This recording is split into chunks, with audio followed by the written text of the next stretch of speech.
अखिलेश यादव जी। अध्यक्ष महोदय, अखिलेश प्लीज। अध्यक्ष महोदय, मैं आपका धन्यवाद देना चाहता हूं। Akhilesh please please. अध्यक्ष महोदय, अध्यक्ष महोदय, अध्यक्ष महोदय, अध्यक्ष महोदय, मैं आपका धन्यवाद देना चाहता हूं। आज मुझे एक बहुत महत्वपूर्ण समय पे मुझे बोलने का मौका मिल रहा है।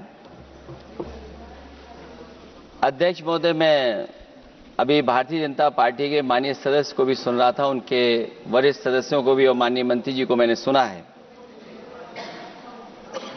और इस महत्वपूर्ण विषय पर उन्होंने अपनी बात रखी है। समाजवादी पार्टी महिला आरक्षण के पक्ष में है और समाजवादी पार्टी का इतिहास रहा है कि हम लोगों ने हमेशा महिलाओं को आगे बढ़ाने के लिए काम किया है। हमारे नेता जिनकी विचारधारा पे हम लोग आगे बढ़ रहे हैं, डॉक्टर राम मनोहर लोहिया, उन्होंने हमेशा जेंडर जस्टिस और सोशल जस्टिस की बात की है। हम समाजवादी लोग जेंडर जस्टिस और सोशल जस्टिस के पक्ष में हैं और महिलाओं का आरक्षण 33% हो उसके भी पक्ष में हम लोग बोल रहे हैं। और ये लड़ाई हमारी निरंतर चल रही है और कहीं न कहीं आरक्षण हमारी पीढ़ी के आह्वान को और मजबूत कर रहा है।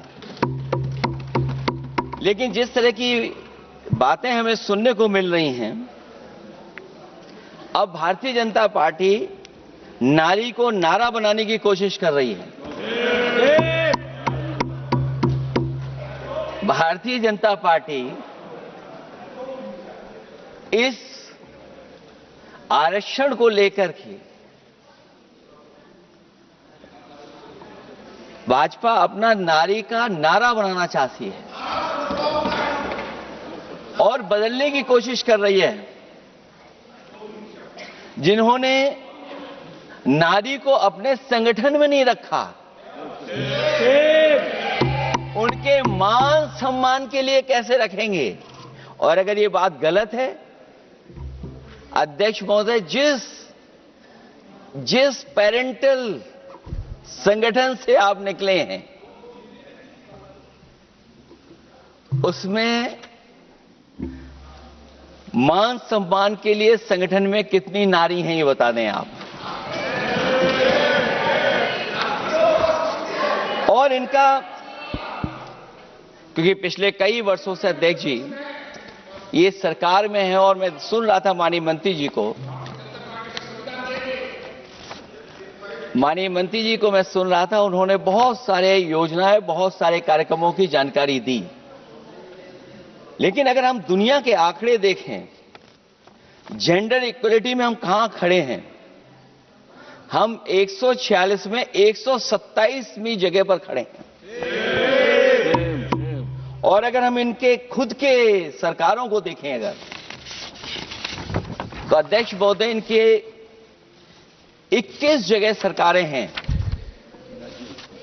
21 जगह यूनियन टेरिटरी और स्टेट मिलाकर के और सहयोगी दलों के साथ मिलकर के 21 सरकारें इनकी हैं। भारतीय जनता पार्टी ये बताए कि उनके 21 स्टेट में जहां सरकारें उनके सहयोगी साथियों के साथ चल रही हैं, कितने मुख्यमंत्री इनके बने हुए हैं? कितनी महिला मुख्यमंत्री बनी हुई इनकी? जीरो। और जो दिल्ली की बनी हुई हैं, हालांकि वो हाफ चीफ मिनिस्टर हैं और वो भी महिला होने के नाते केवल हाफ चीफ मिनिस्टर हैं। नहीं, अधिकार कहां हैं? एक चीफ मिनिस्टर के जो अधिकार होते हैं, एक स्टेट के जो अधिकार होते हैं, क्या आपके दिल्ली की मुख्यमंत्री के पास वो अधिकार है? और फिर जो अभी तक जो सबसे बड़ी पार्टी है, जो सबसे बड़ी पार्टी अपने आप को कहते हैं, पूरे देश में जितने भी इनके विधायक चुने गए हैं, आप बताओ आपकी संख्या क्या है? 10% से ऊपर नहीं जा पा रहे हैं आप? क्या 10% से ऊपर हैं आप? और फिर लोकसभा की गिनती में अगर हम देखें तो लोकसभा की गिनती में कितने संख्या में आप हैं? इसलिए अध्यक्ष महोदय, जहां हम ये कहते हैं कि हम महिला आरक्षण के पक्ष में हैं, वहीं कुछ सवाल हमारे भी आपके लिए हैं। मैं उससे पहले याद दिलाना चाहता हूं कि कई बार लोग ये कहते हैं कि समाजवादी पार्टी विरोध करती है। अगर हम अपनी बात कहना चाहें तो डॉक्टर राममनोहर लोहिया, जिनकी विचारधारा पर हमारी समाजवादी पार्टी का आधार है, उनके द्वारा हमेशा महिलाओं को पुरुषों के बराबर की हिस्सेदारी हर क्षेत्र में देने की बात कही गई। और मैं उनको कोट करना चाहता हूं कि संस्कार का आरंभ महिला से होता है। यदि महिला जागृत है तो पूरा समाज जागृत हो जाता है। ये लोहिया ने हमारे जिस विचारधारा पे हम लोग चल रहे हैं वो हम आपको बताना चाहते हैं। जब तक महिलाएं राजनीति में नहीं आएंगी, सामाजिक क्रांति अधूरी रहेगी। लोहिया जी ने निरंतर महिलाओं की राजनीति में महत्वपूर्ण भूमिका पर बल दिया है और समाज में वास्तविक परिवर्तन उनके योगदान से ही आ पाएगा। इसलिए मैं याद दिलाना चाहता हूं अध्यक्ष महोदय, उत्तर प्रदेश में पंचायत में सबसे पहले आरक्षण महिलाओं के लिए लागू करने का काम समाजवादी पार्टी ने किया। तो जहां महिलाओं के पक्ष में है उनके आरक्षण के, वहीं हमारा सवाल यह भी है कि जल्दीबाजी क्यों है? आखिरकार महिला आरक्षण के नाम पर जल्दीबाजी क्यों है भाजपा के अंदर? सच तो यह है कि भाजपा जनगणना को टालना चाहती है, और जनगणना को टालने का मतलब है कि जाति जनगणना को टालना चाहते हैं। और जाति जनगणना इसलिए टालना चाहते हैं क्योंकि वो आरक्षण का सवाल उठेगा। जो भाजपा उनके संगी साथी कभी भी देना नहीं चाहते हैं आरक्षण। भाजपा को यह भी अच्छी तरह याद है कि पीडीए में ए का मतलब आधी आबादी है, मतलब महिलाएं भी पूरी की पूरी उसमें गिनती में आती। एक बड़ा चुनावी सच यह भी है कि भाजपा की चुनावी घपलेबाजी अब पूरी तरह से भंडाफोड़ हो गई है। जो एसआईआर आप लेकर के आए थे अध्यक्ष महोदय, उत्तर प्रदेश में हम लोगों ने बड़े करीब से देखा एसआईआर। वो कहने को तो एसआईआर था, लेकिन सच्चाई में वो एनआरसी का रूप था। और एसआईआर के मामले में जिस तरीके से वोट काटने का काम शुरू हुआ, मैं बधाई देना चाहता हूं अपने पीडीए प्रहारी और संगठन के लोगों को जिन्होंने वोट बचा लिया। जब पहली गिनती में हम लोग बचाने में कामयाब हो गए तो अध्यक्ष महोदय, भारतीय जनता पार्टी फॉर्म 7 को लेकर के आई और फॉर्म 7 उन्होंने ऐसे बांटना शुरू किया, उस घपले को भी हम लोगों ने पकड़ लिया। और जब उस घपले को पकड़ा तो पता लगा फॉर्म 7 बंद हो गया उत्तर प्रदेश में। फॉर्म 7 से कोई वोट काटा नहीं गया। अध्यक्ष महोदय, जो फॉर्म 7 काटने के लिए जिससे दस्तखत कराए थे भारतीय जनता पार्टी ने, उस व्यक्ति को दस्तखत करना भी नहीं आता है। अध्यक्ष महोदय, जो एसआईआर के बहाने फॉर्म 7 लेकर के आए थे, जो फॉर्म 7 दस्तखत करा करके वोट काटे जा रहे थे उत्तर प्रदेश में, जब पकड़ा गया, हम लोगों को जानकारी मिली, हम लोगों ने उसको प्रेस के सामने लेकर के आए और चुनाव आयोग को शिकायत की। फॉर्म 7 से वोट कटना रुक गया, लेकिन अभी भी उस पर कोई कार्रवाई नहीं की जिसने उसके नकली दस्तखत कराए थे। अध्यक्ष महोदय, इससे तो लगता है कि पूरा का पूरी व्यवस्था जुड़ी हुई है भारतीय जनता पार्टी से। और धीरे धीरे जो भारतीय जनता पार्टी की सरकार चली है, हेरा फेरी हम लोग पकड़ लिए, भाजपा की कलई खुल गई और उसके समर्थक और वोटरों का आकाल पड़ने लगा। जब तब भाजपा निराशा के इस दौर में उभरने के लिए बिल लेकर के आ रही है। ये भारतीय जनता पार्टी का जो वोट कम हो रहा है, असली लक्ष्य अध्यक्ष महोदय वोट है, सत्ता में रहना है, इसलिए आरक्षण को लेकर के आए हैं। भाजपा की यही राजनीतिक चाल रहती है। जब पुराने लोग ये समझ जाते हैं कि भाजपा किसी की सगी नहीं है, तो हर बार भाजपा कुछ नए लोगों को अपने लुभाने जुमलों में फंसाती है। इस बार भाजपा महिलाओं को लेकर ये पुरानी चाल चल रही है, लेकिन सफल नहीं होगी, क्योंकि सबसे ज्यादा दुखी तो महिलाएं ही हैं। सही बात है। भाजपा की कमीशनखोरी और चंदा वसूली की वजह से जो महंगाई बढ़ी है, उससे उनकी रसोई सूनी हो गई है। रही सही कसर सिलेंडर की, बेतहाशा बढ़ती कीमतों ने पूरा कर दिया है। यह अध्यक्ष महोदय मैं इसलिए कह रहा था कि माननीय मंत्री सिलेंडर की याद दिला रहे थे। उन्होंने इज्जत घर को भी याद दिलाया, जिसको कभी प्रधानमंत्री जी ने कहा कि ये इज्जत घर होंगे। गांव गोद लिए गए, जाकर के सरकार देखे उन गांव को अनाथ अगर किसी ने छोड़ा है तो भारतीय जनता पार्टी ने छोड़ा है। हर महिला अपने बच्चों को पढ़ाना चाहती है, लेकिन भाजपा की शिक्षा विरोधी सोच तो सरकारी स्कूल तक बंद करवा दे रही है। महिलाओं का दर्द क्या होता है, ये मेरठ के दुकानदारों के परिवार की महिलाओं की आंखों में आए आंसू भी बयां कर रहे हैं, और नोएडा की मजदूर और मेड के गले बयान भी कर रहे हैं। क्योंकि जब हम बहस महिला आरक्षण पे कर रहे हैं, तो हमें याद रखना चाहिए कि हमारे बिल्कुल बगल में 40,000 से ज्यादा लोग सड़कों पे मजदूर, महिलाएं सड़कों पर हैं, जहां से प्रभु श्री राम जो कभी हम लोगों ने स्क्रीन पे देखा था, वो चुन करके आए थे। वहां पर महिलाएं धरने पर बैठी हैं। आज नहीं भाई था। और अगर ये धरने पर इसलिए बैठी हैं क्योंकि उनको न्याय नहीं मिल रहा है, भारतीय जनता पार्टी की सरकार की वजह से उनके घर उजड़ रहे हैं,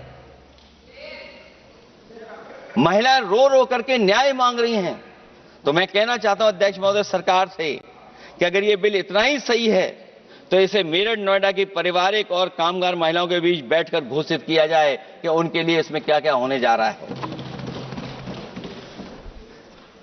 हम महिला आरक्षण के साथ हैं, पर उस भाजपाई चालबाजी के खिलाफ हैं जो एक साजिश के तहत की जा रही है। भाजपाई और उनके संगी साथी देश की सबसे बड़ी आबादी के वर्ग मतलब पिछड़े वर्ग की महिलाओं के बारे में चुप्पी साधे बैठे हैं।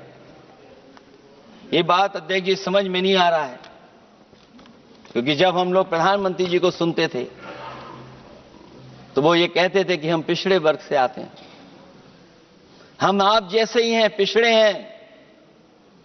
लेकिन जब आरक्षण की बात हो रही है तो पिछड़ों की संख्या इसमें कितनी है, हमें उम्मीद है कि सरकार इस पर जरूर बात अपनी रखेगी। ये संशोधन के नाम पर जो जल्दीबाजी दिखा रहे हैं, दरअसल उसके पीछे भाजपाइयों की मंशा है कि जनगणना न करनी पड़े, क्योंकि अगर जनगणना करनी पड़ेगी तो जातिवार आंकड़े भी देने पड़ेंगे और जातिवार आरक्षण भी। ये भाजपा का एक बहुत बड़ा षड्यंत्र है, जिसमें जनगणना आधारित प्रसीमन को नकार कर पिछड़ों का अधिकार लूटा जा रहा है। ये लोकतंत्र के खिलाफ खुफिया लोगों की गुप्त योजना है, जो अब तक स्वीकार नहीं, जब तक प्रक्रिया के साथ हम लोग स्वीकार कभी नहीं कर सकते, जब तक इसका लागू करने का तरीका ठीक न हो। अगर पिछड़ों की आबादी कम से कम अगर हम गिन लें कि 70%, 80% से ज्यादा है, अध्यक्ष महोदय अगर हम उनको 66% मान लें तो इनकी आबादी कम से कम पिछड़ों की 33% होगी, आधी आबादी की जनसंख्या, जिनके हक की बात तो है ही नहीं इसके अंदर। इसका मतलब यह हुआ कि पिछड़े वर्ग की 33% महिलाएं, उनको हक देना नहीं चाहते ये लोग, हक उनका छीनना चाहते हैं। और फिर जो डिलिमिटेशन का साथ साथ लेकर के आए हैं, ये डिलिमिटेशन क्या है? अध्यक्ष महोदय, ये डिलिमिटेशन है कि इलेक्टोरल मैप को बदलते हैं। हमारे पूर्व में कांग्रेस के सदस्य ने ठीक कहा है कि जब डिलिमिटेशन की बारी आई तो इन्होंने पूरी रणनीति बना करके कि किस तरीके से लोकसभाओं के क्षेत्र बनाए जाएं, क्षेत्र कैसे बने जिससे कि उन्हीं को पॉलिटिकल लाभ मिले, वो हम लोगों ने आसाम में भी देखा और जम्मू कश्मीर में भी देखा है। इसलिए हम चाहते हैं कि पहले जनगणना हो और जनगणना जब आंकड़े सही आ जाएंगे अध्यक्ष महोदय, तब जाकर के डिलिमिटेशन ठीक होगा। और अगर आंकड़े ही ठीक नहीं हैं तो फिर आरक्षण कैसे ठीक होगा? क्योंकि आरक्षण का आधार ही हमारा जनसंख्या पर है। कहीं ऐसा तो नहीं कि आधी आबादी में ये मुस्लिम को भी ना गिनते हो, मुस्लिम महिलाओं को। इसलिए हमारी मांग होगी कि आधी आबादी में पिछड़े और मुस्लिम महिलाओं को भी जोड़ करके इस आरक्षण को पूरा किया जाए। एक जो हमें आशंका है कि जब आरक्षण होगा और डिलिमिटेशन होगा और जब संख्या बढ़ेगी तो उत्तर प्रदेश की संख्या विधानसभा की 500 से ऊपर होने जा रही है। और अगर 500 से ज्यादा होने जा रही है तो उसमें सरकार क्या विचार कर रही है? कहीं कोई ऐसा षड्यंत्र तो नहीं है जो हम महिला आरक्षण के बहाने उस षड्यंत्र को छिपा करके आगे बढ़ रहे हों? क्योंकि उत्तर प्रदेश में 120 सीटें तो लोकसभा की होने जा रही हैं और विधानसभा की सीटें तो अगर 600 हो रही हैं, आपको बधाई देना चाहिए सरकार को। अगर 600 हो रही हैं तो कहीं ऐसा तो नहीं अध्यक्ष महोदय उसमें भी कोई साजिश षड्यंत्र हो? जो षड्यंत्र हम लोगों को समझ में नहीं आ रहा हो। और अगर षड्यंत्र रहेगा तो जैसे अयोध्या हारे आप, एक बार फिर उत्तर प्रदेश आप हार जाएंगे। और 33% सीटें कौन सी होंगी?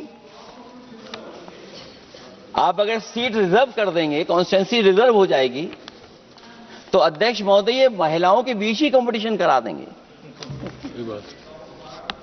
अगर कॉन्स्टिट्यूंसी रिजर्व होंगी तो अध्यक्ष महोदय महिलाओं के बीच ही कंपटीशन हो जाएगा।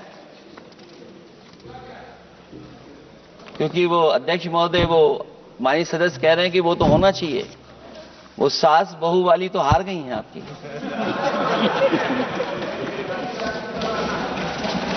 तो अगर पार्टी को ये मौका मिलेगा तो न केवल कंपटीशन से हम बच सकते हैं बल्कि संख्या महिलाओं की लड़ने की ज्यादा होगी। ये महिलाओं को ज्यादा नहीं लड़ने देना चाहते हैं चुनाव, इसलिए कॉन्स्टिट्यूंसीज को रिजर्व कर रहे हैं। अध्यक्ष महोदय, हमारा पक्ष है, हमारी मांग है कि ये जो लागू हो आरक्षण वो पार्टी को मौका मिले, पार्टी लड़ाए उनको, पार्टी संख्या तय करे। इसके साथ साथ जो रोटेशन वाला है इशू, स्वाभाविक है कि जब हम एक क्षेत्र से लड़ते हैं अध्यक्ष महोदय तो एक भावनात्मक अटैचमेंट बनता है वोटरों के बीच में। और अगर ये रोटेशन का मामला होगा तो अध्यक्ष महोदय कोई भी अपने क्षेत्र में बहुत ज्यादा भावनात्मक लगाव नहीं रखेगा क्षेत्र की जनता से। तो अगला क्षेत्र की सोचने लगेगा कि अगला क्षेत्र हमारा क्या होगा। इसलिए हम इसके भी खिलाफ हैं अध्यक्ष महोदय कि रोटेशन नहीं हो। हम रोटेशन की प्रणाली के खिलाफ हैं, इसके पक्ष में हम लोग नहीं हो सकते।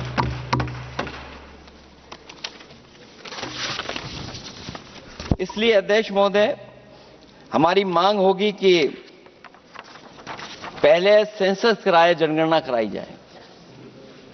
और अगर ये जनगणना नहीं कर रहे हैं तो इसका मतलब धोखा दे रहे हैं। क्योंकि पुराने बिल में जो हम लोगों ने बात देखी और रखी थी उस समय वो यही था कि जनगणना करा करके महिला आरक्षण बिल आएगा। लेकिन ये लोग 2011 का लेकर के आ रहे हैं। इसका मतलब इनकी पूरी तैयारी है कि कौन सा लोकसभा क्षेत्र कैसा होगा। इनके गुप्त लोगों ने वो कहीं ना कहीं नक्शा बना करके रखा होगा, जिसको आरक्षण पास होते ही, बिल पास होते ही ये लागू करने की कोशिश करेंगे। और जो और सुधार होने चाहिए महिलाओं के, जो सुधार होने चाहिए उन सुधारों पे इसमें बिल में कोई विशेष योजना या विशेष बात नहीं हो रही है।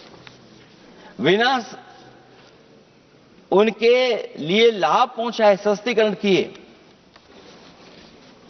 शायद हम पूरा उनको हक नहीं दे पाएंगे। मैं अध्यक्ष महोदय आपसे यही निवेदन और अपील करूंगा कि पिछड़ों को, माइनॉरिटी को, खासकर मुस्लिम महिलाओं को आरक्षण दिया जाए। जो सेंसस से ये दूर भाग रहे हैं वो इसीलिए भाग रहे हैं क्योंकि जाति जनगणना की मांग उठेगी, और अगर जाति जनगणना की बात उठेगी तो आरक्षण की बात और उठेगी। हमें उम्मीद है कि हम लोगों की बात मान करके सरकार उस पर विचार जरूर करेगी। जब हम आरक्षण देना चाहते हैं तो बिना पिछड़ा, बिना मुसलमानों के शायद हमारा जो लक्ष्य है महिला आरक्षण का वो पूरा नहीं होगा। इन्हीं शब्दों के साथ आप सबका बहुत बहुत धन्यवाद।